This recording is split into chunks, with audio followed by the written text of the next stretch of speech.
প্রথম পত্র তোমাদের জন্য সর্বশেষ 30টি এমসিকিউ নিয়ে আসলাম। একেবারে এই 30টি এমসিকিউ থেকে অবশ্যই ইনশাল্লাহ কাজে লাগবে তোমাদের।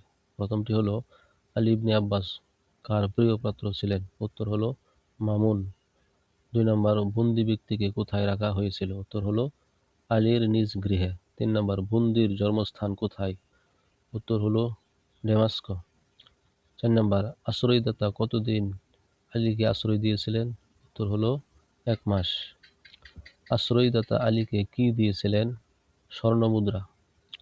বন্দীকে মুক্ত করার পর আলী কি বুঝিতে পারেন? মৃত্যুদণ্ড।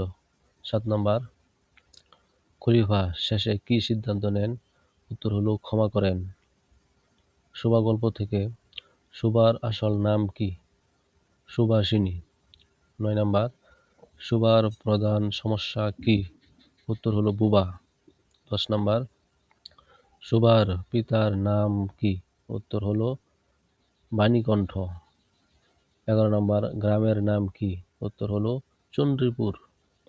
12 নম্বর, সুবার বন্ধু কারা ছিল? উত্তর হলো গরু। তারপরে 13 নম্বর, গরুগুলোর নাম কি? উত্তর হলো সর্বশী, পাশুঙ্গলি। 14 নম্বর, প্রবাদ কে?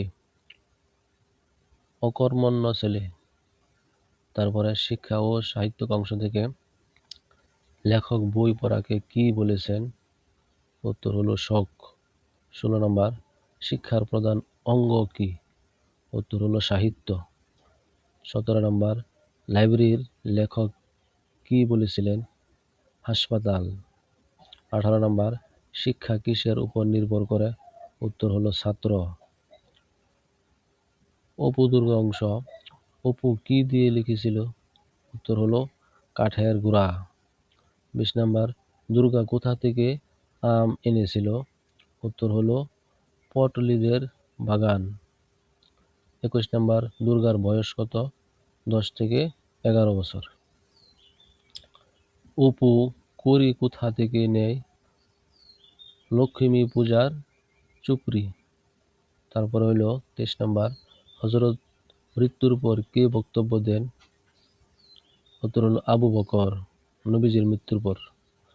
তারপরে হযরতকে কি বলা হতো? আল আমিন, মানে নবীকে কি বলা হতো? আল আমিন। হিজরতের সময় কোথায় গিয়েছিলেন নবীজি? মদিনায়।